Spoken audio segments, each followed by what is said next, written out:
सभी को मेरा प्यार भरा नमस्कार। मैं प्रशांत सोलंकी स्वागत करता हूं आप सबका आपके अपने परिवार में। तो मेरे भाई, आज के इस वीडियो में हम लोग डिस्कस करेंगे द पंडित्स का वीकली मॉक टेस्ट। और द पंडित्स की तरफ से हर साल ये वीकली मॉक टेस्ट कराए जाते हैं जो कि फ्री ऑफ कॉस्ट रहते हैं सभी लोगों के लिए। तो मैं कहूंगा कि आप सबको ये मॉक टेस्ट जरूर लगाने चाहिए।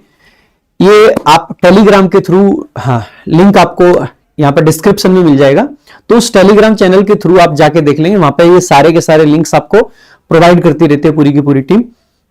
तो काफी एक बढ़िया चांस रहता है, अच्छा मॉक टेस्ट रहता है, रेलेवेंट रहता है। और रेलेवेंट रहने के साथ साथ में आपको हर लेवल के मॉक टेस्ट आपको मिलेंगे, यानी कि जैसे पुराना जो पैटर्न था उस तरीके के मॉक टेस्ट भी कुछ मिलेंगे आपको। और जो नया पैटर्न है, एडिक्विटी पैटर्न आप कह लीजिए या जो भी आप कहना चाहते हैं, जो एक अपर लेवल है उस लेवल के भी क्वेश्चंस आपको मिलते रहेंगे। तो एक बहुत अच्छा चांस रहता है किसी के पास में भी अपनी प्रिपरेशन को असेस करने का, वो भी फ्री ऑफ कॉस्ट करने का। और लगभग जितने भी इनके मॉक टेस्ट होते हैं उनके आपको सॉल्यूशंस भी मिलते हैं। अदर सब्जेक्ट्स के अदर टीचर्स के द्वारा मिलते हैं, लेकिन इंग्लिश का जितने भी मॉक टेस्ट लाइव कराए जाएंगे उनका सारे के सारे सॉल्यूशंस मैं आपको प्रोवाइड करते रहूंगा। हो सकता है कोई और भी टीचर करे, बट यस, अपने एंड पे मैं हर एक मॉक टेस्ट का आपको शुरू से लेके पहले मॉक टेस्ट से लेके लास्ट मॉक टेस्ट तक सारे के सारे सॉल्यूशंस आपको दूंगा। और बहुत सुदृढ़ तरीके से, बहुत अच्छे तरीके से, जिसमें किस क्वेश्चन को किस तरीके से अटेम्प्ट करना था, अगर कोई क्वेश्चन ऐसा था जिसमें कोई एरर है या जिसको स्किप करने की आपको जरूरत है, तो उन क्वेश्चंस को भी हम लोग अच्छे से समझा के बता के आपको चलेंगे कि किस तरीके से आपको अप्रोच एग्जाम में क्या रखनी है। तो पूरा का पूरा डिस्कशन देखिएगा शुरू से लेकर लास्ट तक।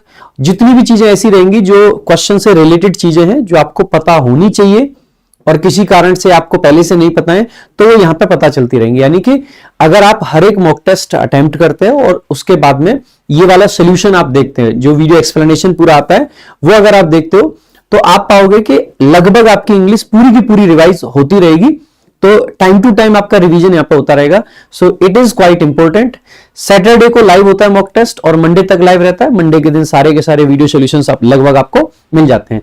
तो आइए शुरुआत करते हैं और without wasting any further time, पहला क्वेश्चन आप लोगों के सामने है, एरर डिटेक्शन का है। जिन लोगों ने मॉक टेस्ट अटेम्प्ट किया है वेल एंड गुड। जो बाद में इस वीडियो को देख रहे हैं, आप एक बार इस क्वेश्चन को खुद से अटेम्प्ट करने का भी प्रयास करेंगे। क्वेश्चन है, the manager made the junior staff to stay late at the office to finish the pending work. अब जैसे हम इस क्वेश्चन को देखते हैं, सो द मैनेजर सेंटेंस का क्या है, सब्जेक्ट है। मेड आपका क्या है, वर्ब है। मेड द जूनियर स्टाफ, इसका क्या बन जाएगा, ऑब्जेक्ट बन जाएगा। अब देखो ये जो मेक वर्ब है ना, इसके बेसिकली दो मेजर सेंस होते हैं जो आपको पता होने चाहिए। पहला, मेक का मतलब होता है बनाना, और दूसरा मेक का मतलब होता है किसी से कुछ करवाना। जब मेक का मीनिंग होता है किसी और से कुछ करवाना, तो इनको हम बोल देते हैं कॉजेटिव वर्ब। क्या बोल देते हैं मेरे भाई, कॉजेटिव वर्ब बोल देते हैं। अब हमें कैसे पता चलेगा कि मेक का मतलब यहां पर कुछ बनाना है या मेक का मतलब किसी से कुछ काम करवाना है? उसके लिए मामला बहुत सिंपल है। आप खुद से सोचिए कि आप ये कहना चाह रहे हैं कि मैनेजर ने जूनियर स्टाफ को बनाया? नहीं ना, आप किसी पर्सन को क्रिएट नहीं करते हो। सो क्रिएट करने का यहां पे सेंस नहीं आएगा। क्रिएट करने का सेंस नहीं आएगा तो फिर बेसिकली किस चीज का आएगा, तो आप पाओगे कि ये तो पॉजिटिव स्ट्रक्चर है। पॉजिटिव यानी कि इससे कुछ करवाया है। जब भी हम पॉजिटिव स्ट्रक्चर्स की बात करते हैं तो तीन आपके मेजर पॉजिटिव स्ट्रक्चर्स होते हैं, एक हैव के साथ, एक मेक के साथ और एक आपका गेट के साथ। जब भी आप मेक के साथ बात करेंगे तो आपको ध्यान रखना है, मेक वर्ब आएगी जब पॉजिटिव स्ट्रक्चर होगा, इसके बाद में इसका ऑब्जेक्ट आएगा, ठीक है। और इस ऑब्जेक्ट के बाद में आपको बेयर इंफिनिटिव लिखना है, यानी कि वर्ब की बेस फॉर्म लिखनी है, आपकी वर्ब की फर्स्ट फॉर्म लिखनी है, जिसको बेयर इंफिनिटिव भी बोला जाता है। सो ऑब्जेक्ट के साथ में आपको बेयर इंफिनिटिव का यहां पे प्रयोग करना है। तो जब भी आपका ये बेयर इंफिनिटिव आएगा तो आप समझ जाना कि मेक यहां पे पॉजिटिव वर्ब है। इसके अलावा एक बात आपको ध्यान रखनी है कि अगर इस मेक वर्ब को आप पैसिव वॉइस में यूज करेंगे, ठीक है, अगर आप मेक वर्ब को पैसिव वॉइस में यूज करेंगे तो ऐसे केस में यानी कि ये बी मेड रहेगा, यानी बी प्लस वर्ब की थर्ड फॉर्म आती है ना मेरे भाई, बी और मेड, बी प्लस मेड, ठीक है। कॉल आ रहा था एक फोन पे, है ना। सो बी मेड रहेगा। इसके बाद में, क्योंकि देखो जब भी हम इसको पैसिव में यूज करेंगे तो ये जो ऑब्जेक्ट है, ये ऑब्जेक्ट जा चुका होगा सब्जेक्ट की जगह पे, ठीक है। तो इसका मतलब यहां पे ऑब्जेक्ट नहीं रहेगा। अगर ऑब्जेक्ट नहीं रहेगा तो अब की बार हम इसी स्ट्रक्चर को 2+V1 के साथ यानी कि फुल इंफिनिटिव के साथ लिखेंगे, ना कि बेयर इंफिनिटिव।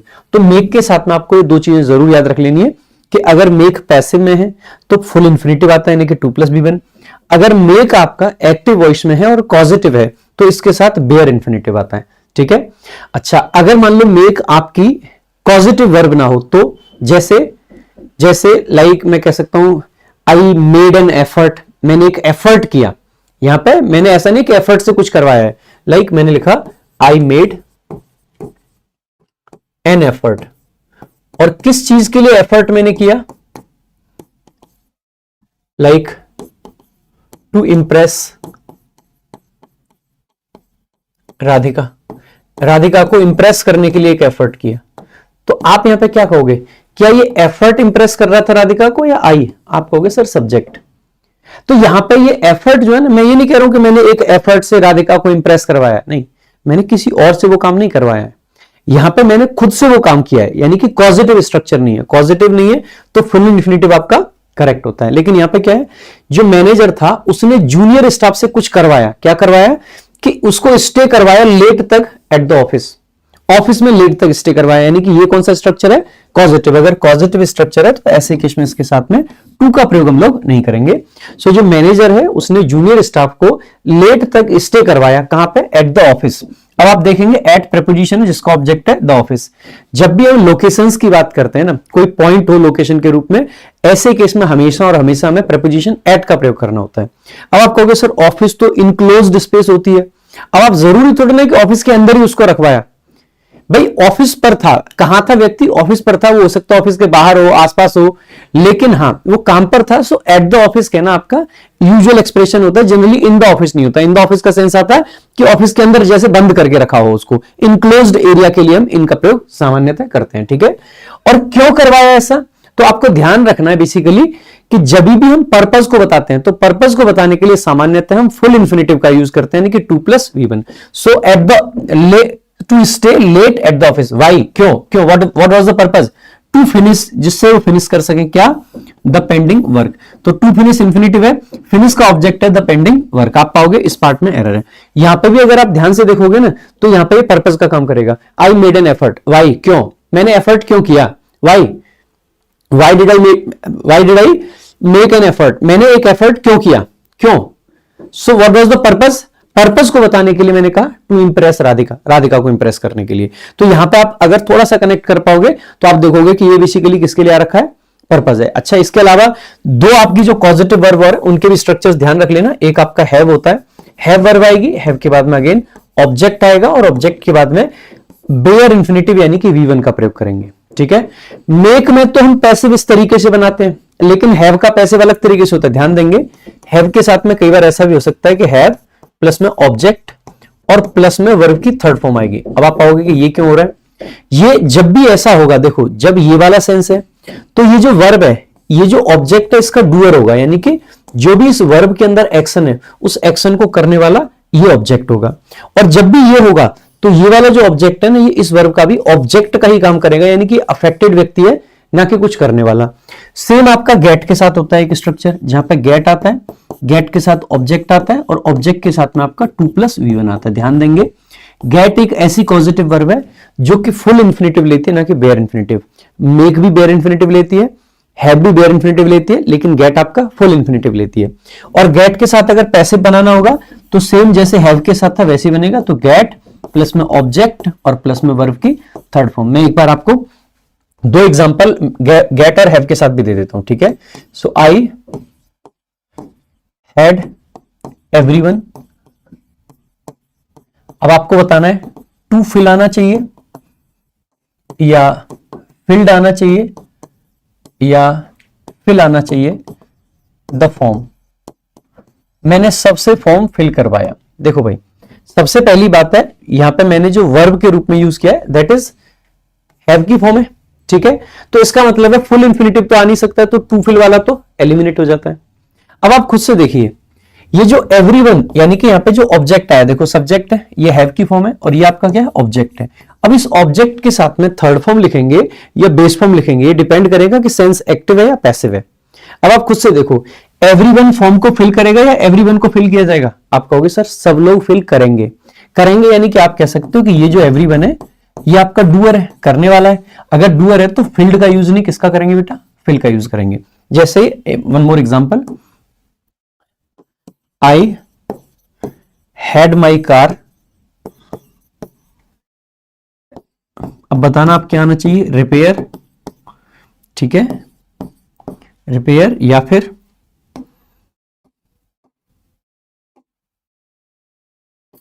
रिपेयर या फिर रिपेयर्ड या फिर टू रिपेयर। अब जैसे ही आप इसको देखते हैं तो बहुत सिंपल बात है। अब एक बात बताइएगा, हैव वर्ब आ गई, इसके साथ में ऑब्जेक्ट आ गया। अब ऑब्जेक्ट के साथ में हम या तो थर्ड फॉर्म लिखेंगे या बेस फॉर्म, यानी कि 2+V1 तो एलिमिनेट हो जाएगा। अब आप खुद से देखो, कार किसी को रिपेयर करती है या कार को रिपेयर किया जाएगा। जैसे यहां पे क्या था कि सब लोग फॉर्म फिल करेंगे या लोगों को फिल कर दिया जाएगा। लोगों को फिल नहीं करना था, लोग फॉर्म फिल करेंगे, करेंगे यानी कि एक्टिव सेंस था। एक्टिव सेंस था तो हमने V1 का यूज किया। लेकिन यहां पे कार किसी को रिपेयर करेगी या कार को रिपेयर किया जाएगा, कार को रिपेयर किया जाएगा। ऑब्वियस सी बात है, इसका मतलब है कि आप अब की बार एक्टिव सेंस नहीं लगा सकते। यहां पे स्ट्रक्चर क्या चाहिए, पैसिव, इसीलिए रिपेयर्ड आएगा। सेम गेट के साथ में भी ऐसा ही होता है। सो आई होप आपको कॉजेटिव वर्ब्स का जितना भी कॉन्सेप्ट है वो आपका यहां पे क्लियर हो जाएगा एक क्वेश्चन के माध्यम से। Now let's move to the next question. अगला आपका फिल इन द ब्लैंक का क्वेश्चन है, if dash remains pleasant throughout the day. अब देखो ये क्वेश्चन है, क्लाइमेट आएगा, वेदर आएगा, सीजन आएगा। सबसे पहले जब भी हम बात करते हैं क्लाइमेट की और वेदर की, देखो एक ये वाला वेदर होता है और एक ये वाला वेदर होता है। ये मौसम वाला होता है और इस वेदर का मतलब होता है जब वेदर और का पेयर बनता है। आप अगर स्पेलिंग को लेके कंफ्यूज रहते हैं तो इतना याद रखें कि जितने भी आपके WH वर्ड्स होते हैं वो ग्रामेटिकल फंक्शन करते हैं, चाहे वो हु है, चाहे वो वाई है, चाहे वो वैन है, ठीक है, चाहे वो इवन हाउ में भी H आता है और फिर बाद में W आता है। यानी कि W और H वाले जो आते हैं वो बेसिकली सामान्यतः किसका काम करते हैं, ग्रामेटिकल फंक्शन करते हैं वो, ठीक है, यानी कि वो कंजंक्शन का या क्वेश्चन वर्ड का। तो यहां पे ये जो WH वाला वेदर है ये आपका एक कंजंक्शन है, तो इसका मतलब है ये आपका आंसर नहीं हो सकता। इफ के साथ में आपको क्या चाहिए, रिमेन्स वर्ब है, we need a subject here, है ना, हमें एक सब्जेक्ट की जरूरत है, सब्जेक्ट की जरूरत है, तो ये वाला वेदर हट जाएगा। अब हमें ये देखना है, देखो if dash remains pleasant throughout the day, अगर पूरा दिन ये प्लेजेंट रहा, क्या चीज, देखो क्लाइमेट में और वेदर में एक बहुत बड़ा सा डिफरेंस है। क्लाइमेट बेसिकली क्या होता है, जो लॉन्ग टर्म में किसी जगह की जो जलवायु बन जाती है ना उसको बोल देते हैं, ठीक है ना।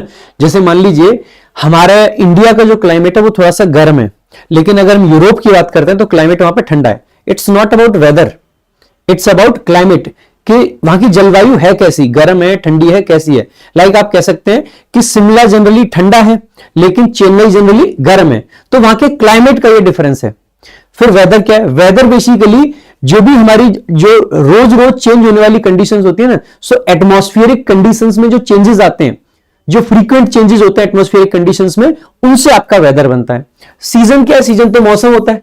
आप ये थोड़ी कहोगे कि मतलब कि पूरा का पूरा सीजन प्लेजेंट रहे, सीजन प्लेजेंट नहीं रहता है। सीजन जैसे विंटर हो गया, समर हो गया, ये सीजन है, तो सीजन का कोई सेंस नहीं है। इस केस में आप वेदर का यूज करेंगे क्योंकि सिर्फ एक पर्टिकुलर डे की बात करी जा रही है, और पर्टिकुलर डे के कॉन्सेप्ट मतलब कॉन्टेक्स्ट में हम कभी भी क्लाइमेट का यूज नहीं कर सकते। तो क्लाइमेट नहीं आएगा, क्या जाएगा, वेदर आएगा। आपका ये करेक्ट आंसर है, ठीक है। आगे देखेंगे, अगला क्वेश्चन आपका है, a few advice from senior teachers. इसको ना सिंपल ऐसे भी समझ सकते हैं कि वेदर शॉर्ट टर्म के लिए होता है और क्लाइमेट लॉन्ग टर्म के लिए होता है, ठीक है। अ फ्यू एडवाइस, अब देखो फ्यू लिटिल, ये दो फ्रेजेस आपके होते हैं, मतलब दोनों डिटर्मिनर होते हैं, फ्यू और लिटिल।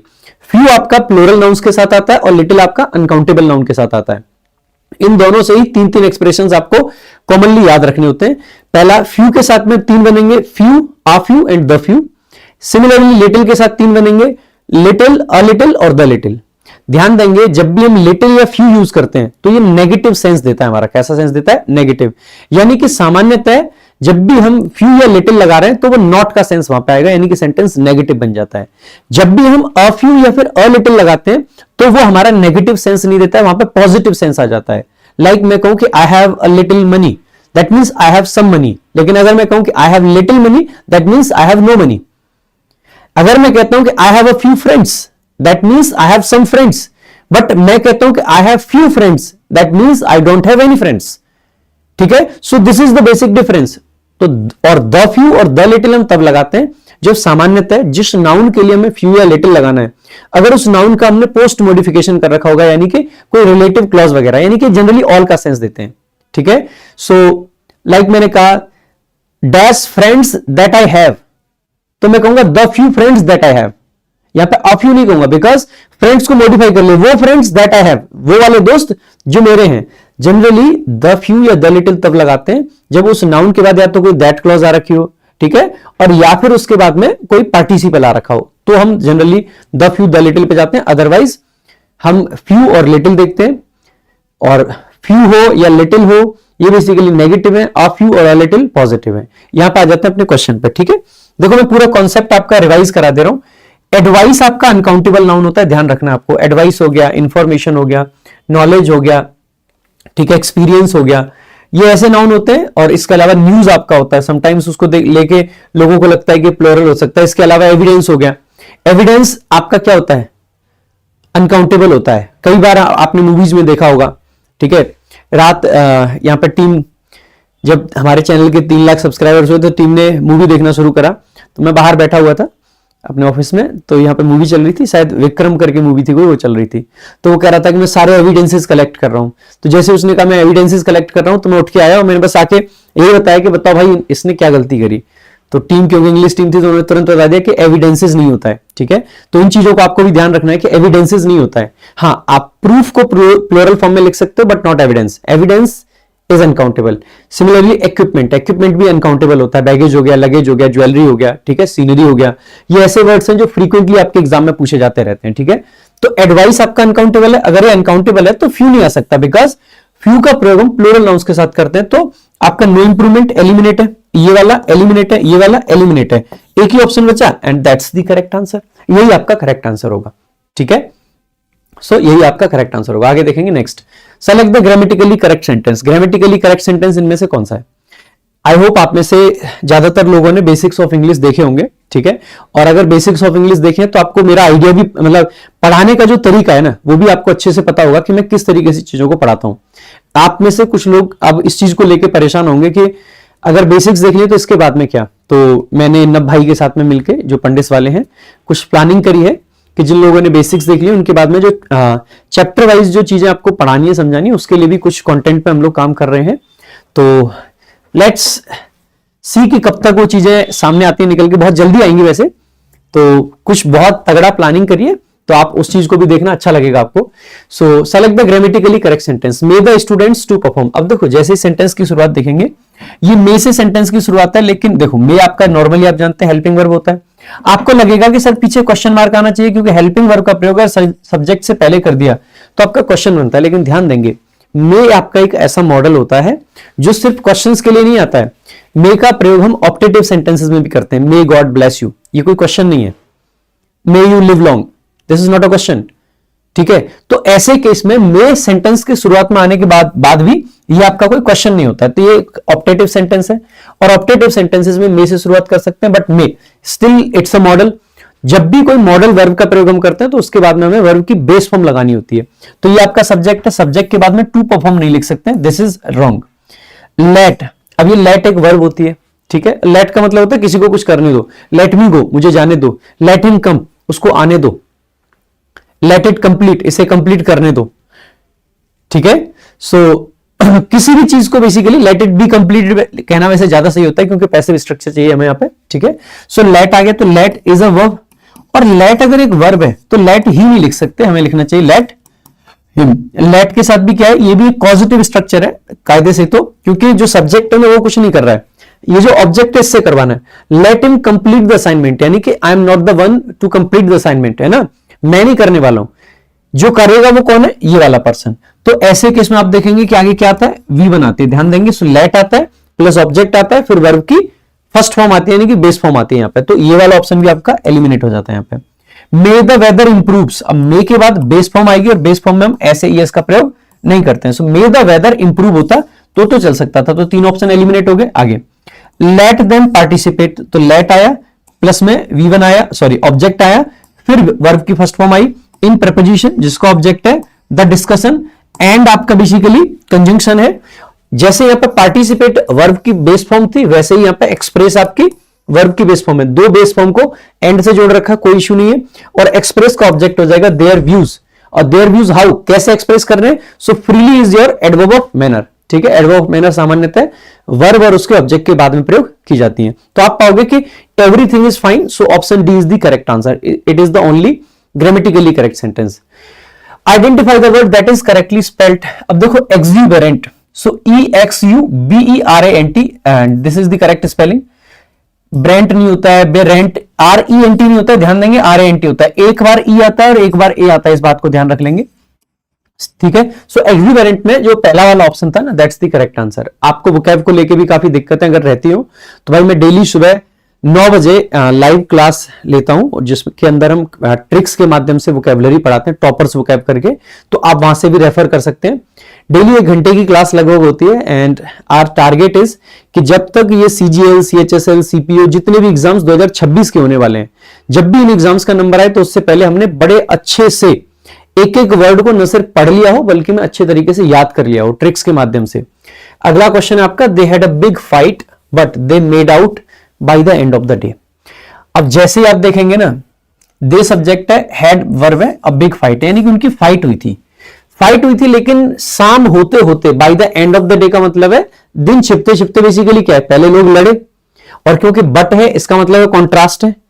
तो कॉन्ट्रास्ट कैसे है, एक तरफ लड़ाई है तो एक तरफ मेल मिलाप होगा, मेल मिलाप होगा तो बेसिकली क्या आएगा। अब आपने एक चीज तो पढ़ी होगी, हम कहते हैं इसका ब्रेकअप हो गया है, ब्रेकअप, पैचअप, मेकअप।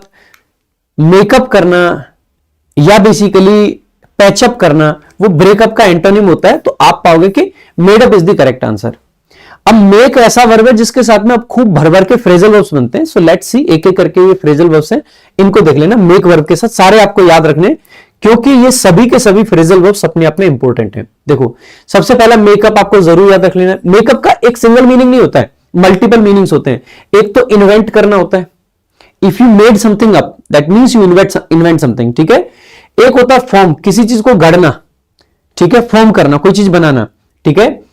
और इसीलिए आपने देखा होगा it is made up of something, ऐसे करके हम बोलते हैं, it is made up of this, ठीक है।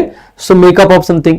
इसके अलावा रिकंसाइल का सेंस भी देता है। रिकंसाइल का मतलब क्या होता है, सुलह करना, जो कि हमारा इस वाले सेंटेंस में लगा हुआ है रिकंसाइल करने का। तो रिकंसाइल करना, फॉर्म करना, ठीक है, या फिर इन्वेंट करना, ये आपके 3 सेंस देता है मेकअप। इसके अलावा एक होता है मेकअप फॉर। मेकअप फॉर, ये फॉर आ गया, फॉर सामान्यतः पर्पस दिखाता है। भाई किस चीज के लिए मेकअप कर रहे हो, आप कुछ कर रहे हो, किसी चीज की मतलब बना रहे हो कुछ, किस चीज के लिए, फॉर व्हाट, किस चीज के लिए, यानी कि आप किसी चीज की ना भरपाई कर रहे हो। So when you compensate for something that means you makeup for something. So makeup for something means compensate for something. So compensate करना यानी कि मेकअप फॉर यानी कि कंपनसेट फॉर। एक होता है आपका मेकआउट। मेकआउट के भी 2 मीनिंग होते हैं जो कि काफी मेजर है। सबसे पहले तो to understand, if you can make out something that means you can understand something, ठीक है। और एक इसके अलावा आइडेंटिफाई करना, दोनों लगभग एक जैसे होते हैं। इफ यू कैन, अगर कोई वस्तु है, कोई चीज है, कोई किताब है, आप उसको मेक आउट कर रहे हैं दैट मीन्स आप अंडरस्टैंड कर रहे हैं। बट अगर कोई पर्सन है या कोई थिंग है, अगर आप उसको मेक आउट कर रहे हैं दैट मीन्स आप उसको आइडेंटिफाई कर रहे हैं। सो आइडेंटिफाई करना या अंडरस्टैंड करना, बोथ सेंसेस आर पॉसिबल, ठीक है। इसके अलावा मेक ऑफ, मेक ऑफ भी अच्छा है। ऑफ का मतलब क्या होता है, डिटैचमेंट। देखो आप इन फ्रेजल वर्ब्स को ना ऐसे भी याद कर सकते हैं, जैसे मेक अप है, अप बेसिकली किसी चीज के इंक्रीज को दिखाता है। तो जब भी मेकअप आएगा ना तो कोई चीज बढ़ेगी, यानी बढ़ने के बाद में कि चीजों का मिलना जुलना, कंप्लीशन की तरफ चीजें जाएंगी। जब आप इन्वेंट करते हो तो भी कोई चीज कंप्लीशन की तरफ जा रही है, आप फॉर्म करोगे तो भी कंप्लीशन की तरफ है। दो लोगों के बीच की लड़ाई अगर खत्म हो रही है तो भी चीजें कंप्लीट हो रही है। मेकअप फॉर कर रहे हो, किसी चीज के लिए कंपनसेट कर रहे हो, दैट मींस आप किसी चीज को कंप्लीट कर रहे हो जो इनकम्प्लीट छूटी हुई है, ठीक है। मेक आउट, आउट का सेंस थोड़ा सा it is all together different sense, ठीक है। सो ये तो एकदम से अलग ही होता है। मेक आउट है, आउट जनरली क्या है, देखो 2-3 सेंस देता है। एक तो आउट का मतलब होता है बाहर, चीजों का फैलाव आउट दिखाता है, ठीक है। इसके अलावा बेसिकली आउट आपका दिखाता है चीजों का बुझना, एक्सटिंग्विश होना। तो जब चीजें फैलती हैं, जैसे जैसे कोई भी चीज बाहर जाएगी, फैलेगी, तो लोग उसको समझेंगे और आइडेंटिफाई करेंगे। इसको ऐसे याद रख सकते हैं, ठीक है। ऑफ, ऑफ क्या होता है, डिटैचमेंट दिखाता है, किसी चीज से अलग होना। अगर कोई चीज अलग हो रही है यानी कि वो बेसिकली भाग जा रही है। कोई चीज अब तक आपके पास थी, अलग हो गई यानी कि भाग गई, ठीक है। So that's it. So make of आपका बन जाता है। इसके अलावा make away with, make away with, run away with, तो ये तो सिंपल है, चोरी कर लेना। So if somebody makes away with something that means कि वो उसको चुरा के भाग गया। रन अवे वाला सेंस आता है इसमें, रन अवे विथ समथिंग भी होता है। एक होता है make over. Over generally transformation को दिखाता है। ओवर किसको दिखाता है? ट्रांसफॉर्मेशन को। तो जब चीजें एक से दूसरी तरफ जाती हैं, ठीक है, हैंड ओवर करना, मेक ओवर करना, तो ट्रांसफर या चेंज कंप्लीटली, ये ट्रांसफॉर्मेशन को दिखाता है। मेक इनटू, जब कोई चीज किसी दूसरी चीज में परिवर्तित हो जाती है। इनटू बेसिकली चेंज को दिखाता है, ट्रांसफॉर्म इनटू, तो आप पाओगे कि कन्वर्ट का सेंस दे रहा है ये। और मेक फॉर बेसिकली कॉज या लीड टू, कारण बनना किसी चीज का, कारण बनना किसी चीज का। सो ये बेसिकली मेक फॉर होता है। तो ये मेक की मतलब these phrasal verbs are quite important. लेकिन मेक से क्या यही बनती है? नहीं, कुछ और भी है जो कि थोड़ी सी कम इंपॉर्टेंट है, लेकिन देख लेते हैं। एक होता है मेक ऑफ। मेक ऑफ करने का मतलब होता है इंटरप्रेट करना या think about something. So think of something और मेक ऑफ समथिंग, ये basically what do you make of it, आप इसको कैसे समझते हो, what do you make of it. ये सिंपल एक सेंटेंस आपने बहुत बार सुना होगा। मेक ऑफ का मतलब होता है किसी चीज के बारे में आपकी राय क्या है, आपका ओपिनियन क्या, व्हाट इज योर ओपिनियन, ठीक है। मेक आफ्टर, आफ्टर का मतलब क्या होता है? पीछे। सो मेक आफ्टर का मतलब क्या है? किसी को चेज करना या फॉलो करना, किसी के पीछे भागना, मेक आफ्टर, ठीक है। Make through, through generally success को दिखाता है। सो मेक थ्रू का मीनिंग क्या बन जाएगा? टू सक्सीड या गेट कनेक्टेड, सफल हो जाना, बेसिकली सफल हो जाना। एक होता है मेक अगेंस्ट। अगेंस्ट बेसिकली किसी के विरुद्ध होना। अगेंस्ट जनरली दो सेंस देता है, एक तो किसी के अपोजिशन में होना, फाइट अगेंस्ट आपने सुना होगा। एक अगेंस्ट का मतलब होता है किसी के लीन होना, ऐसे लीन होकर किसी से सहारा लेना, ठीक है, जैसे सीडी वगैरह रखी होती है। सो मेक अगेंस्ट यानी कि होल्ड प्रीजुडिसेस, किसी के विरुद्ध पूर्वाग्रह रखना, ठीक है। इसके अलावा मेक एट, जब भी ये एट आता है और अगर कोई ऐसी वर्ब है जो मोशन को दिखाती है, अगर उसके साथ एट आ जाएगा तो जो फ्रेजल वर्ब बनेगी उसका मीनिंग बनेगा अटैक करना। आप कोई चीज हो सकता है नहीं लग रही हो, लेकिन मैं ऐसे ही फ्रेजल वर्ब्स को जनरली पढ़ाता हूं, ठीक है। जैसे रन एट, रन एट का मतलब होता है to attack somebody, go at somebody to attack somebody, come at somebody to attack somebody, ठीक है। थ्रो एट समबडी, जब हम किसी पे कुछ फेंकते हैं तो बेसिकली अटैक करने के लिए फेंकते हैं। जब हम किसी पे जोर से चीखे चिल्लाएं, so shout at somebody, yell at somebody, yell करना भी चीखना होता है किसी की तरफ, साउट करना, येल करना, ठीक है। तो इन सबके साथ क्या आ रहा है? एट आ रहा है, क्योंकि ये सब अटैक का सेंस है। फ्लाई एट समबडी का मतलब भी होता है किसी पे टूट के पड़ना, एकदम उड़ के। और मेक एट समबडी का मतलब भी क्या हो जाता है? किसी पे अटैक करना। सो अटैक वाले ध्यान रह जाएंगे सबको, ठीक है। इसके अलावा make with, make with basically provide करना या प्रोड्यूस करना, उपलब्ध कराना। इसके अलावा मेक आउट विथ, ये भी अच्छा होता है। कहते हैं ना, जैसे हैंग आउट करते हैं, बाहर जाते हैं जब किसी के साथ घूमने, तो when you go with somebody, so जब आप हैंग आउट करने जाते हैं और अगर आपका रिलेशनशिप और गहरा होता जाता है, यानी कि जब फिजिकल रिलेशनशिप में बदलता है, so if you make out with somebody that means you have physical relations with somebody, ठीक है। सो किसी के साथ में फिजिकल रिलेशंस बनाने के लिए मेक आउट विथ समबडी होता है। सो किस रोमांटिकली, वो बेसिकली बन जाता है इसका। इसके अलावा make up to, make up to का मतलब क्या होता है? बेसिकली ट्राई टू प्लीज, खुश करने की कोशिश करना, मेक अप टू, ठीक है। So these are some important phrasal verbs related to make, and I hope आपको ये पक्का पसंद आया होगा। अगर ये वाला तरीका पसंद आया तो एक बार कमेंट करके जरूर बताएं। ये तरीका हम जनरली वोकैब की क्लासेस में लगाते हैं, टॉपर्स वोकैब वाली में। जब एक वर्ड आता है उससे रिलेटेड अगर हम कुछ और पढ़ा सकते हैं, सिखा सकते हैं बच्चों को, तो मेरा हमेशा एक ही पर्पज रहता है कि यार ज्यादा से ज्यादा लोग सीखें। और अगर आप सीखना चाहते हो तो बढ़िया से सीख सकते हो और कोई दिक्कत नहीं है ना। देखो आगे, the sense of happiness he felt after clearing the competitive examination was fleeting. अब फ्लीटिंग का बेसिकली क्या पूछा है? सिनोनिम। फ्लीटिंग का मतलब होता है मोमेंट्री, क्षणिक, क्षणिक, कोई चीज जो क्षण भर की हो। सो क्या हम मैजिकल कह सकते हैं? मैजिकल यानी कि जिसमें कुछ मैजिक हो। स्टडी भी नहीं कह सकते, क्रिटिकल भी नहीं, मोमेंट्री। स्टडी जो एकदम जम के रहे और क्रिटिकल जो किसी को क्रिटिसाइज करे। मोमेंट्री यानी कि क्षणिक। सो फ्लीटिंग कह सकते हैं, मोमेंट्री कह सकते हैं, ट्रांजिटरी कह सकते हैं। कोई चीज जो बिल्कुल क्षण भर के लिए रहती है ना, उसके लिए भी बोल सकते हैं, ठीक है। इफेमेरल आपका एक वर्ड आता है इसके लिए, अच्छा वर्ड है, उसका भी ध्यान रख सकते हैं। अगला आपका मेलेबल। मेलेबल, मेलेबल, मेलेबल का मतलब है जिसको आप बेसिकली आसानी से मतलब अलग अलग फॉर्म्स में डाल सकते हैं, मेलेबल बोल सकते हैं। इसको याद रखने के लिए ट्रिक भी बताते हैं, जो किसी में भी मिलने के लायक हो, जो मिलने के एबल हो, सो मेलेबल है, यानी कि किसी भी फॉर्म में मिल जाता है वो। सो आप पाओगे इसका एंटोनिम पूछा है, फ्लेक्सिबल इज सिनोनिम, ठीक है। और फ्रेजाइल का मतलब होता है डेलिकेट। अमेनेबल भी आपका सिनोनिम होगा, जो अमेनेबल है यानी कि उसको अपने हिसाब से ढाला जा सकता है।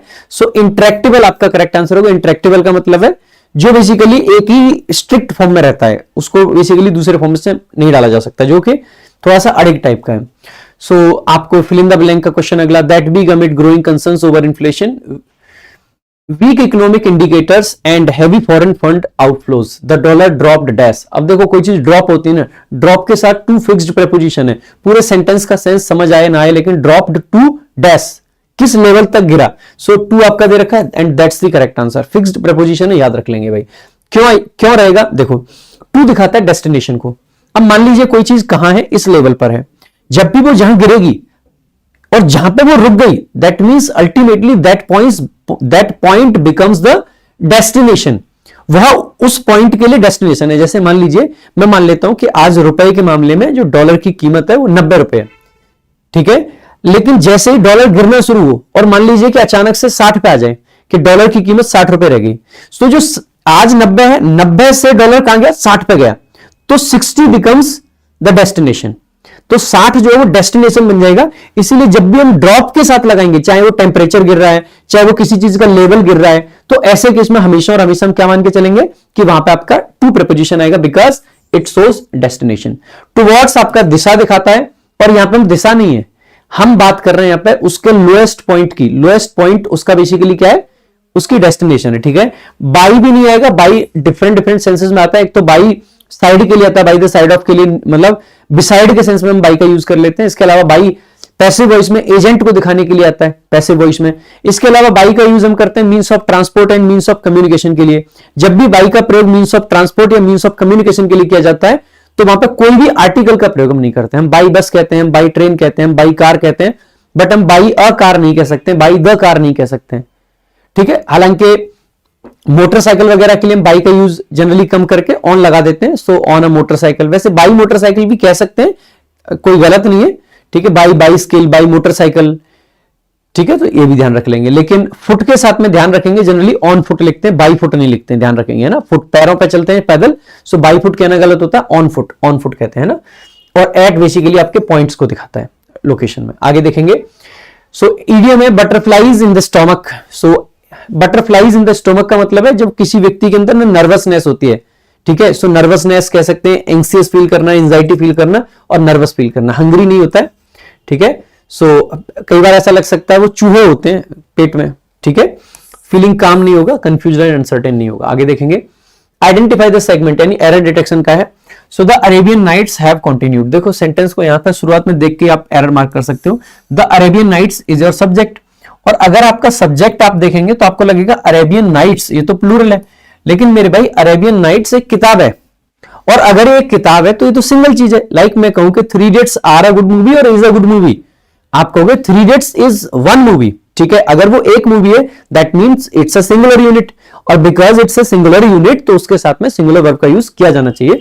So the Arabian Nights automatically becomes a singular subject, और ऐसे केस में हैज का यूज करेंगे। हैज प्लस वर्ब की third form has continued, continue कर रहे हैं क्या करते हुए। So to plus V two influence whom, readers उसका ऑब्जेक्ट है, क्योंकि रीडर्स जनरल सेंस है, जनरल सेंस में प्लूरल नाउन विदाउट आर्टिकल आता है, लगा रखा, कोई दिक्कत नहीं है। कहां पे रीडर्स, तो अक्रॉस प्रीपोजिशन जिसका ऑब्जेक्ट है। डिफरेंट कल्चर्स एंड जनरेशंस, ये डिफरेंट दोनों के लिए काम करेगा, कल्चर्स एंड जनरेशंस। और कब, तो ओवर सेवरल सेंचुरीज, कई सेंचुरीज तक की बात करी जा रही है। तो आप कहोगे सर ए पार्ट में एरर था एंड और कोई एरर इसमें नहीं है। नेक्स्ट देखेंगे अगला क्वेश्चन, रिकलेक्ट का सिनोनिम पूछा। रिकलेक्ट करने का मतलब होता है कुछ मेमोरीज अपने दिमाग में लाना, ठीक है, याद करना बेसिकली किसी को। सो डॉज करना बेसिकली अवॉइड होता है, to dodge a bullet basically avoid करते हैं ना, डॉज अ बुलेट एक इडियम बनता है आपका। सेव आप जानते हैं, रिपीट आप जानते हैं, रिमेंबर आपका करेक्ट आंसर हो जाएगा, क्वाइट सिंपल। नेक्स्ट देखेंगे आगे, कर्टसी को अंडरलाइन कर रखा है, और इसका क्या पूछा, एंटोनिम। कर्टसी बेसिकली अगर आपके अंदर कर्टसी है यानी कि आपके अंदर पोलाइटनेस है, ठीक है, आप पोलाइट बिहेवियर जो आपका होता है वही बेसिकली कर्टसी होता है। सो इसका एंटोनिम पूछा तो पहला ऑप्शन ही रूडनेस करेक्ट बन जाएगा। बोल्डनेस एग्जैक्टली एंटोनिम नहीं बनेगा, रूडनेस नहीं होता तो मैं कह सकता था बोल्डनेस बन सकता है। बोल्डनेस जनरली पॉजिटिव वर्ड है और रूडनेस आपका नेगेटिव है। करेज हिम्मत नहीं बनेगा, इनसिक्योरिटी भी नहीं बनेगा। नेक्स्ट देखेंगे आगे, the dash of the freshly baked. अब देखो ये क्या है, सेंट और सेंट लिख रखा है। अब इसमें आसानी से आप आंसर मार्क कर सकते हो, ये वाला सेंट है, जो सेंड वर्ब होती है ना उसकी सेकंड और थर्ड फॉर्म होती है, तो ये तो नहीं बनेगा क्योंकि ये तो वर्ब है और हमें यहाँ पे आर्टिकल द के साथ में नाउन चाहिए, ठीक है भाई। अगर नाउन चाहिए, ये सेंट का मतलब क्या होता है, ये सेंट का मतलब 100 होता है। सेंट परसेंट आपने सुना होगा एक फ्रेज, हालांकि वो गलत होता है, 100% कहना चाहिए में, लेकिन जो परसेंट में पीछे सेंट होता है ना, वही वाला सेंट है, ठीक है। तो आप देख लेंगे एक ऑप्शन ये गलत हो गया। The scent of freshly baked coffee beans, coffee beans की खुशबू आएगी, और खुशबू के लिए SCENT वाला सेंट आता है। तो आप पाओगे कि या तो बी ऑप्शन बनेगा या फिर सी बनेगा, सेंट आएगा। लास्ट वाले में देख लेते हैं क्या आएगा। Coffee beans spread across the cafe and even a single dash spent on advertising. इस वाले सेंट का तो कोई सेंस ही नहीं बनेगा यहाँ पे, भेजने वाले का तो आप पाओगे ये गलत है। ये सेंट का मतलब है यहाँ पे एक सिक्का, ठीक है, सिक्के से अगर एक पैसा भी अगर कहीं पे खर्च किया है, even a single cent spent on, ये स्पेंट तो यहाँ पे पहले से ही था एक, और यहाँ पे ये सेंट एक वर्ब की जरूरत नहीं पड़ेगी हमें, यहाँ पे नाउन की जरूरत है, तो सेंट आ जाएगा CENT वाला। नेक्स्ट देखेंगे आगे। फिट टू बी ईटन, कोई भी चीज फिट टू बी ईटन, देखो दो वर्ड होते हैं, एक होता है ईटेबल और एक होता है edible. Something that can be eaten is eatable and something fit to be eaten is edible, so edible is the correct answer. Audible सुनने लायक, ग्लटन जो पेटू महाराज होते हैं, और हेल्थी नहीं बनेगा यहाँ पे, है ना। हेल्थी यानी कि जो अच्छी खासी, मतलब ठीक है, जो हेल्थ के लिए अच्छा होता है उसके लिए उसको भी हेल्थी बोल देते हैं। वैसे हेल्थ के लिए जो अच्छा होता है उसको जनरली हेल्थफुल कहते हैं, लेकिन हेल्थी आजकल कॉमन है दोनों चीजों में। अगर कोई खाने पीने की चीज अच्छी है तो हम उसको हेल्थी बोल देते हैं, ठीक है। वैसे हेल्थफुल कहना ज्यादा सही रहता है वहां पे। आगे, so cold, left in the cold, ये आपका ईडियम है, इसका मीनिंग पूछा। लेफ्ट इन द कोल्ड का मतलब किसी को अकेले छोड़ देना। रिसीव्ड एक्स्ट्रा रिवॉर्ड्स नहीं। एक्सक्लूडेड और ignored very much possible. Sent in cold बिल्कुल भी नहीं। ट्रीटेड विथ फेयरनेस नहीं। तो आप पाओगे B option is the correct answer. Now 17th question है, one who has suddenly gained a new wealth, power और प्रेस्टीज, जिसको अचानक से बहुत सारा पैसा वैसा मिल गया हो, इसको बोल देते हैं परवेन्यू, ठीक है। परवेन्यू बेसिकली, ठीक है। टाइकून तो जो बिजनेस पर्सन होते हैं ना बड़े बड़े, उनको बोलते हैं। बिलियनर जिसको बिलियंस में जिसकी वेल्थ हो, और एंटरप्रेन्योर का मतलब होता है जो नया कुछ बिजनेस वगैरह स्टार्ट करते हैं, ठीक है। So parvenu is the correct answer. आगे देखेंगे। So arrange the sentences in the correct order to form a meaningful paragraph. So PQRS का क्वेश्चन है, let's see. Online learning has become an essential part of modern education. क्या इससे शुरुआत कर सकते हैं? वेरी मच पॉसिबल, ठीक है। It is possible to start the sentence with A, possible है। दिस शिफ्ट, क्या दिस शिफ्ट से शुरुआत कर सकते हैं? नहीं, दिस शिफ्ट से नहीं कर सकते। दिस शिफ्ट, विच शिफ्ट, किससे, कौन सी शिफ्ट? क्या कोई बी से शुरू हो रहा है? The answer is no. As a result से शुरू नहीं करेंगे, ये तो किसी चीज का रिजल्ट है, लेकिन एक चीज तो है, रिजल्ट सामान्यतः लास्ट में आते हैं। लास्ट में आते हैं तो ये लगेगा मुझे कि सी लास्ट में आना चाहिए, या तो ये होना चाहिए या ये होना चाहिए, और ये तो पक्का नहीं होना चाहिए। सी इतना शुरुआत में तो नहीं आ सकता है, ठीक है। फिर भी देख लेते हैं। लास्ट सेंटेंस कहता है, the wide spread availability of the internet has transform traditional classrooms. मैं कहूंगा कि इससे भी शुरू कर सकते हैं। सो डी और ए दोनों से सेंटेंस को स्टार्ट किया जा सकता है, लेकिन अगर मैं डिसाइड करना हो कि दोनों में से किससे शुरू करेंगे, तो एक बार देख लेते हैं। मुझे लगता है ज्यादा मुश्किल काम नहीं है इसको इतना देखना। सो डी में है, wide spread availability of internet has transform traditional classrooms. ये जस्ट ये कह रहा है कि जो इंटरनेट की अवेलेबिलिटी है, इसने क्लासरूम्स को ट्रांसफॉर्म कर दिया है। यहां तो सिर्फ क्लासरूम की बात करी गई है, और क्लासरूम को ट्रांसफॉर्म कैसे किया है? क्योंकि online learning has become an essential part of modern education. This is how it has transformed, and this is the shift. This shift has made quality digital resources more important than ever. As a result, और इसका परिणाम यह है कि students now rely heavily on recorded lectures and online tests. So D should come first and followed by A and B, C. तो D, A, B, C is the correct answer. Next. None likes him, कोई उसको पसंद नहीं करता है। अब likes है यानी कि ये तो प्रेजेंट का इंडेफिनिट टेंस है, और इसको क्या करवाया इन्होंने? पैसिव में चेंज करवाया। पैसिव में चेंज करवाया इसका मतलब है इज एम आर के साथ वर्ब की थर्ड फॉर्म आएगी। यहाँ पे वॉज है गलत हो जाएगा, यहाँ पे हैज है गलत हो जाएगा। इज है दोनों सही हो सकते हैं।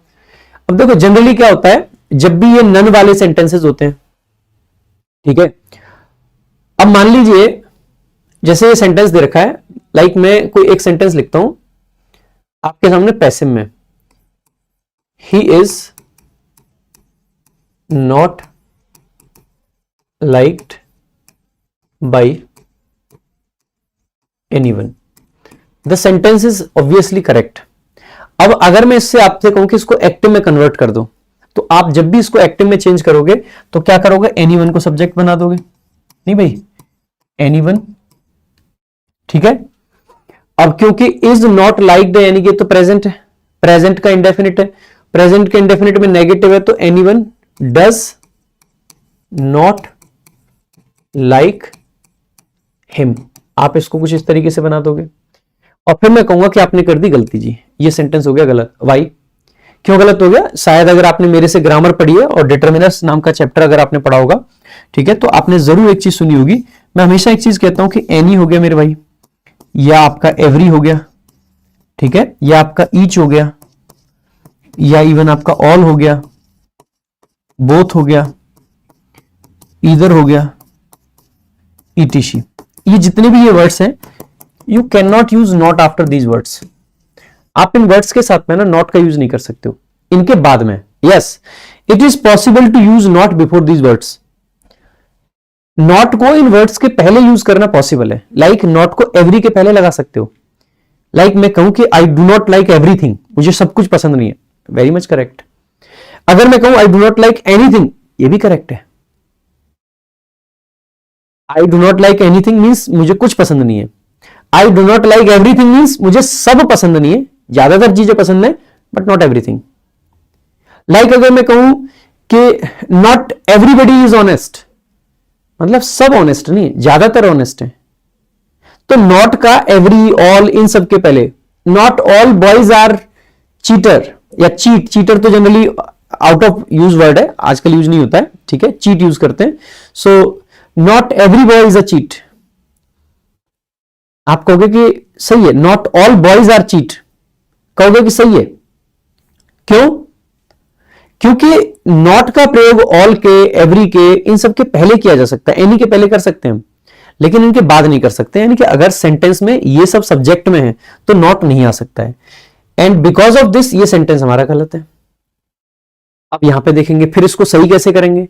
अब इसको सही करने का तरीका क्या है भाई? नॉट और एनी का मतलब ही तो नो होता है। तो इस सेंटेंस को अगर हम ऐसे लिख दें, like no one likes him, that's correct. या नो वन लाइक्स हिम की जगह पे हम लिख दें none likes him, that's also correct. यानी कि इसको दो तरीके से बनाया जा सकता है, एक तो ये और एक ये। बट अगर मैं कहता हूं कि इस वाले को पैसिव में लेके जाओ, ठीक है, so let me transform it into passive voice, है ना। तो मैं क्या कहूंगा, प्रेजेंट का इंडेफिनिट टेंस है तो हिम को ही बना देंगे। He is liked by none, and that's absolutely correct. क्यों करेक्ट है? क्योंकि क्या मैंने कहीं पर ऐसा किया कि एनी प्लस नॉट लगाया? नहीं। आप में से बहुत सारे लोगों ने ये वाला रूल पढ़ा होगा कि नन को एनी प्लस नॉट में बदल देते हैं या नॉट एनी प्लस नॉट को इसमें बदल देते हैं। लेकिन वो रूल क्यों है उसका मैंने आपको लॉजिकल तरीका बताया है। ये रूल क्यों एग्जिस्ट करता है? ये रूल इसीलिए एग्जिस्ट करता है क्योंकि ये वाला पॉइंट जो मैंने आपको समझाया कि इसको इस तरीके से लिखना गलत होता है। अगर इस तरीके से लिखना गलत होता है तो अब आप आंसर करिए कि क्या ये लिखना गलत है? मैं कहूंगा बिल्कुल सही है, यानी कि दिस इज एब्सोल्युटली करेक्ट। लेकिन क्या फिर अगर मैं इस वाले सेंटेंस से ये फाइनल बना सकता हूं तो इससे ये भी तो बनाया जा सकता है, वेरी मच पॉसिबल। यानी कि इस सेंटेंस को मैं ऐसे भी लिख सकता था कि he is not liked by anyone, यानी कि दिस इज ऑल्सो करेक्ट। अब जब मैं ऑप्शंस की तरफ मेरी निगाह गई तो अनफॉर्चुनेटली मुझे दोनों ही ऑप्शन दिख गए, ए भी दिखा और डी भी दिखा, सेंटेंस तो दोनों करेक्ट है। और दोनों को प्रेफर करने के अपने अपने लॉजिक्स हो सकते हैं सबके। इसको प्रेफर करने का लॉजिक ये हो सकता है कि स्ट्रेट फॉरवर्ड इस वाले सेंटेंस का पैसिव तो यही है, ए को प्रेफर करने का लॉजिक, और बी को प्रेफर करने का लॉजिक मैं अभी दे देता हूं, उसके बाद में आपका आंसर भी आ जाएगा। आपने देखा होगा बहुत बार क्या होता है कि जब भी हम ये जो बाई प्लस एजेंट होता है, बाई प्लस डूअर होता है, बहुत बार इसको ड्रॉप कर दिया जाता है, बहुत बार इसको ड्रॉप कर दिया जाता है। और बाई चांस अगर हम यहां पे नन को एक जनरल वर्ड माने और इसको ड्रॉप कर दें, so the sentence completely changes it's meaning. Sentence completely अपना मीनिंग बदल लेता है और सेंटेंस हो जाता है ही इज लाइक्ड, उसको पसंद किया जाता है, और हम कहना क्या चाहते थे कि ही इज नॉट लाइक्ड। ऐसे केस में अगर आप दूसरे वाले सेंटेंस को देखें और यहां से बाई को हटा के देखें, the sentence retains it's meaning. Sentence अपनी मीनिंग को रिटेन करता है, ही इज नॉट लाइक्ड। इसका मतलब है ये जो बाई एनी वन है इसको ड्रॉप करना is possible, but by none को ड्रॉप करना इज नॉट पॉसिबल, क्योंकि इसकी वजह से मीनिंग चेंज हो जाएगा। और इसी वजह से इसमें कि कई बार ऐसा हो जाता है कि इसको लोग ड्रॉप कर सकते हैं और इसीलिए डी को प्रेफरेंस दे दी जाती है। I am still not sure कि ये दोनों ऑप्शन यहां पे क्यों डाले गए हैं, to be very very honest. Sentence अगर एग्जाम में अगर दोनों ऑप्शंस होने चाहिए तो इस क्वेश्चन को बेनिफिट टू ऑल करना चाहिए। अगर ये करेक्ट है मतलब करेक्ट है। हम ये प्रेफरेंस गेम क्यों खेलते हैं? मुझे लगता है कि इट इज हाईली अनफेयर यार। क्यों अनफेयर नहीं है? एक बच्चा जब ये पढ़ के गया कि ये सही है मतलब सही होना चाहिए ना यार। हम क्यों ये वाला गेम खेलते हैं कि इसको प्रेफर करें और उसको प्रेफर करें? मुझे लगता है कि ये गेम गलत है और मेरे हिसाब से ए भी सही है और डी भी सही है, और डी को मैं जस्ट इसीलिए प्रेफरेंस दे रहा हूं क्योंकि ये जो बाई वाला फंडा ये बीच में आ जाता है।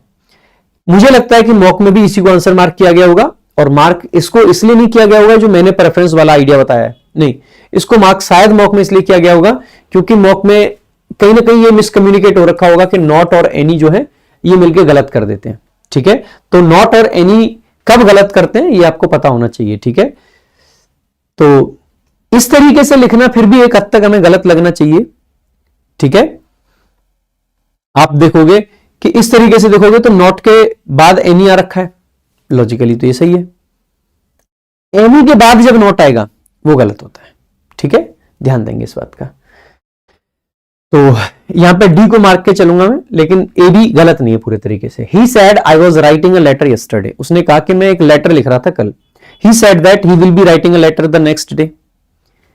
अब देखो वॉज को बेसिकली किस में चेंज करेंगे? आप कहोगे सर हैड बीन में, तो विल भी तो गलत है, हैड बीन है, हैड प्लस थर्ड फॉर्म में गलत है, वुड है गलत है, एक ही ऑप्शन बचा है, दैट्स द करेक्ट आंसर।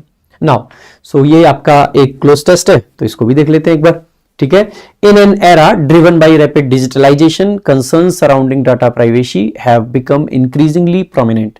कहा गया है एक ऐसा एरा जिसमें, सो इन प्रेपोजिशन जिसका ऑब्जेक्ट है, ओके, तो इन प्रेपोजिशन जिसका ऑब्जेक्ट है एन एरा, और ड्रिवन एक पार्टिसिपल है यहां पे, era which is driven, which is driven को रिड्यूस करके पार्टिसिपल के फॉर्म में लिख रखा है ड्रिवन, और किसके साथ में? By rapid digitalization. ठीक है, और यहां से फिर सब्जेक्ट आता है कंसर्न्स, और कौन से कंसर्न्स? Concerns surrounding. सराउंडिंग देखो वैसे तो पार्टिसिपल से बनाए, लेकिन बहुत सारे पार्टिसिपल ओवर द टाइम जब बहुत ज्यादा यूज होते हैं तो इनको प्रेपोजिशन के तरीके से फंक्शन करने लगते हैं, जैसे इंक्लूडिंग हो गया, एक्सक्लूडिंग हो गया, सराउंडिंग हो गया, ठीक है, रिगार्डिंग हो गया। ये पहले पार्टिसिपल ही थे, लेकिन धीरे धीरे धीरे धीरे इतने यूज हुए लैंग्वेज में कि इनको प्रेपोजिशन की मान्यता मिल गई है। सो सराउंडिंग, सराउंडिंग व्हाट, तो आप पाओगे डाटा प्राइवेसी हैव, क्योंकि कंसर्न्स प्लूरल सब्जेक्ट था तो हैव आ गया, हैव बिकम इंक्रीजिंगली प्रोमिनेंट, ये बहुत ज्यादा प्रोमिनेंट हो चुके हैं। सो एक ऐसा एरा जिसमें रैपिड डिजिटलाइजेशन है, कंसर्न्स जो कि डाटा प्राइवेसी से रिलेटेड है, ये इंक्रीजिंगली प्रोमिनेंट हो चुके हैं। वाइल टेक्नोलॉजी कंपनीज, ये जो टेक्नोलॉजी की कंपनीज है ये क्लेम करती है दैट के data collection enhances user experience, कि डाटा को कलेक्ट करना जो है ये एनहेंस करता है यूजर एक्सपीरियंस को। जो क्रिटिक्स हैं आर्ग्यू करते हैं, ये मेन क्लॉज यहां से शुरू हो जाती है, वाइल के साथ आपकी सबऑर्डिनेट क्लॉज थी यहां पे। ठीक है, सो क्रिटिक्स आर्ग्यू, क्या आर्ग्यू करते हैं? तो दैट कंजंक्शन यहां पे, सच प्रैक्टिसेस, ऐसी प्रैक्टिसेस ऑफन ऑपरेट, ये ऑपरेट करती है with in dash legal frameworks. अब देखो क्रिटिक्स क्या करेंगे, इसको क्रिटिसाइज करेंगे तो इसके बारे में नेगेटिव बात कहेंगे। अब लीगल फ्रेमवर्क अगर रोबस्ट हो तो क्या ये सब चल पाएगा? ऐसी प्रैक्टिसेस चल पाएंगी? आप कहोगे नहीं चल पाएंगी, सो दिस इज एलिमिनेटेड। ठीक है, और वैसे आगे भी लिखा हुआ है, legal frameworks that fail to adequately protect individual rights, ऐसे लीगल फ्रेमवर्क्स जो कि फेल हो जाते हैं एडिक्वेटली प्रोटेक्ट करने में इंडिविजुअल राइट्स को, यानी कि ये लीगल फ्रेमवर्क्स अच्छे नहीं है। रोबस्ट पॉजिटिव वर्ड है। एम्बिगुअस पॉसिबल है, वेरी मच पॉसिबल। एम्बिगुअस यानी कि जहां पर क्लैरिटी हो, नहीं हो, अनक्लियर हो, है ना। एग्जॉस्टिव का मतलब है जो बहुत पूरे तगड़े से हो, यानी कि पूरा डिटेल्ड हो। एग्जॉस्टिव का मतलब ये भी नहीं बनेगा। ठीक है, स्ट्रिंजेंट का मतलब होता है स्ट्रिक्ट, ये भी नहीं बनेगा। तो आप पाओगे sir ambiguous is the only possible answer. ठीक है, so ambiguous legal frameworks that fail to adequately protect individual rights. Moreover, ये आपका, इनको कंजंक्टिव एडवर्ब बोलते हैं, ये एडिशन का काम कर रहा है। ठीक है, यूजर्स फ्रीक्वेंटली कंसेंट, कंसेंट का मतलब है एग्री करना किसी चीज के लिए, तो यूजर सब्जेक्ट है, ये कंसेंट करते हैं किसी चीज के लिए टू डाटा शेयरिंग पॉलिसीज। जो डाटा शेयरिंग पॉलिसीज है, विदाउट फुली अंडरस्टैंडिंग, बिना पूरे तरीके से समझे, प्रेपोजिशन है जिसका ऑब्जेक्टिव वर्ब की आईएनजी फॉर्म, उसके पहले फुली एक एडवर्ब लगा रखा है, understanding what their dash implications, उनके कौन से इंप्लीकेशन समझ नहीं आते। जैसे आप इंटरनेट पे कुछ भी खोलते हैं, सो वो कुकीज टुकीज बताने क्या क्या आते हैं, उसमें हम अक्सर करके एग्री कर जाते हैं कि हाँ जी ठीक है, डन, ठीक है, लेकिन क्या वो एक्चुअल में डन होना चाहिए? द आंसर इज नो, नहीं होना चाहिए। हमें उसका तुरंत कोई इंप्लीकेशन नहीं दिखेगा, लेकिन लॉन्ग टर्म इंप्लीकेशंस उसके बहुत सारे हैं। हमारा डाटा पता नहीं कहां कहां पे जा रहा है और किस किस तरीके से यूज हो रहा है, वी रियली डोंट नो, यानी कि उसके लॉन्ग टर्म इंप्लीकेशंस है। तो हमें एक ऐसा वर्ड चाहिए जो लॉन्ग टर्म को दिखाए, तो इमीडिएट तो इसका एंटोनिम में आएगा। पेरिफेरल का मतलब है जो सेंट्रल नहीं है, मेन नहीं है, जो साइड के हैं। आप कहोगे सर ये तो नहीं बन सकता है। फार रीचिंग का मतलब होता है जो दूर के, यानी लॉन्ग टर्म वाली बात कर रहे हैं, दिस इज पॉसिबल। हाइपोथेटिकल यानी कि अनरियल, इमेजिनरी, ये नहीं बनेगा, तो आप पाओगे sir far reaching is the correct answer. Now this asymmetry, ये जो असिमेट्री है ऑफ इंफॉर्मेशन, ये इंफॉर्मेशन की जो असिमेट्री बनी हुई है, क्रिएट्स अ क्लाइमेट, यह एक क्लाइमेट बनाती है। किस चीज का? क्लाइमेट ऑफ डैश ट्रस्ट, एक ऐसे ट्रस्ट का क्लाइमेट बनाती है। ट्रस्ट कैसा है? अब इस ट्रस्ट को हमें आगे डिफाइन कर रखा है। इस ट्रस्ट के लिए एडजेक्टिव कौन सा आएगा, यह डिपेंड करेगा कि इस ट्रस्ट को कैसा आगे बताया गया है। वेयर, जहां पर individuals rely on institutions they can not meaningfully scrutinise, ये एक ऐसा ट्रस्ट का एटमॉस्फेयर क्रिएट करती है, क्लाइमेट क्रिएट करती है, जहां पे जो इंडिविजुअल्स हैं वो निर्भर होते हैं, रिलाई करते हैं, रिलाई के साथ ऑन फिक्स्ड प्रीपोजिशन में ध्यान रखेंगे, ठीक है। उन इंस्टीट्यूशंस पे हम लोग रिलाई करते हैं जिनको बेसिकली हम मीनिंगफुली स्क्रूटनाइज भी नहीं कर सकते, यानी कि ट्रस्ट तो हम कर रहे हैं, लेकिन ट्रस्ट कैसा है? अंधा विश्वास है। यानी कि क्या कंडीशनल ट्रस्ट है? The answer is no. क्या ये ब्लाइंड ट्रस्ट है? Very much possible. क्या ये इन्फॉर्म्ड ट्रस्ट है? इन्फॉर्म्ड तो होता है जब हमें सब पता होता है, द आंसर इज नो। क्या ये रेसिप्रोकल है? द आंसर इज नो, कोई सेंस ही नहीं है इसका, ये तो आउट ऑफ कॉन्टेक्स्ट वर्ड आ गया यहाँ पे। एक्सपर्ट्स देयरफॉर एम्फेसाइज, और इसीलिए एक्सपर्ट्स एम्फेसाइज करते हैं, ये भी अगर कंजक्टिव एडवर्ब है, कंजंक्टिव एडवर्ब सामान्यतः सेंटेंस के शुरू में भी आ सकता है। देयरफॉर एक्सपर्ट्स एम्फेसाइज, या तो इसको ऐसे कह सकते हैं देयरफॉर एक्सपर्ट्स एम्फेसाइज, या फिर एक्सपर्ट्स देयरफॉर एम्फेसाइज। क्या एम्फेसाइज करते हैं? एम्फेसाइज जब भी वर्ब होता है तो इसके साथ कोई प्रीपोजिशन नहीं आता है, ना स्ट्रेस के साथ आता है, ठीक है। दैट कंजंक्शन आ गया। Effective data protection laws, effective data protection laws must be dash enforced, इनको पक्का इन्फोर्स किया जाना चाहिए। मस्ट बी इन्फोर्स्ड है तो बीच में एक एडवर्ब चाहिए। अब कैसा? क्या सेलेक्टिवली इन्फोर्स करी जाए कि चुन चुन के इनको लगा लो? The answer is no. क्या रिगरसली की जाए? द आंसर इज यस, पूरे तरीके से, पूरे रिगर के साथ, मैं कहूंगा पूरे शक्ति के साथ, वेरी मच पॉसिबल। क्या इनको सिंबॉलिकली किया जाए? सिंबॉलिकली का मतलब हो जाएगा कि एक सिंबल के रूप में है, बाकी कुछ नहीं करेंगे। The answer is no. क्या ये इंटरमिटेंटली होना चाहिए? नहीं, रुक रुक के नहीं होनी चाहिए, लगातार, रिगरसली, तो rigorously is the correct answer. So must be rigorously enforced, और क्यों? टू इंश्योर, जिससे इंश्योर कर पाए दैट के टेक्नोलॉजिकल प्रोग्रेस, ये जो टेक्नोलॉजिकल प्रोग्रेस है, डज नॉट कम, ये नहीं आती है at the cost of personal autonomy, personal autonomy के कॉस्ट पर ये नहीं आती है। एंड दैट, और ये violations should invite, violations should invite dash penalties, कैसी पेनल्टीज लगनी चाहिए? टू डेटर फ्यूचर मिसयूज, जिससे कि फ्यूचर का मिसयूज रुक जाए। नॉमिनल, नॉमिनल का मतलब होता है नाम मात्र की, यानी कि ना के बराबर। The answer is no. Nominal penalties से कोई मामला नहीं बन पाएगा। डिस्क्रिशनरी, डिस्क्रिशनरी यानी कि आदमी के डिस्क्रिशन पे बेस्ड है, मैं कहूंगा ये भी नहीं। स्ट्रिक्ट पेनल्टी लगनी चाहिए, तो क्या स्ट्रिंजेंट बना सकते हैं? बिल्कुल करेक्ट आंसर है, स्ट्रिंजेंट पेनल्टीज लगनी चाहिए, सिंबॉलिक भी नहीं होनी चाहिए।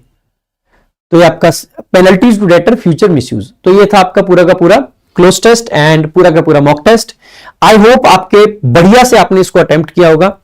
एक बार कमेंट बॉक्स में जरूर बताएं कि आपको ये डिस्कशन कैसा लगा, आपके कितने क्वेश्चन सही हुए और कितने गलत हुए, और कितना आपको सीखने को मिला। और अगर ये डिस्कशन अच्छा लगा है एंड इफ यू फील कि सर हम आपसे पढ़ना चाहते हैं आगे, तो आप मेरे से हमारा जो रिकॉर्डेड बैच है VOD 3.0 RG विक्रमजीत ऐप पर, तो आप वहां से पढ़ सकते हैं। सॉलिड कंटेंट मिलेगा, हर चैप्टर के हैंड रिटन नोट्स मिलेंगे, हर चैप्टर में लेवल वाइज सीट्स मिलेंगी आपको, जहां पर लेवल 1, लेवल 2, लेवल 3 मिलेगा।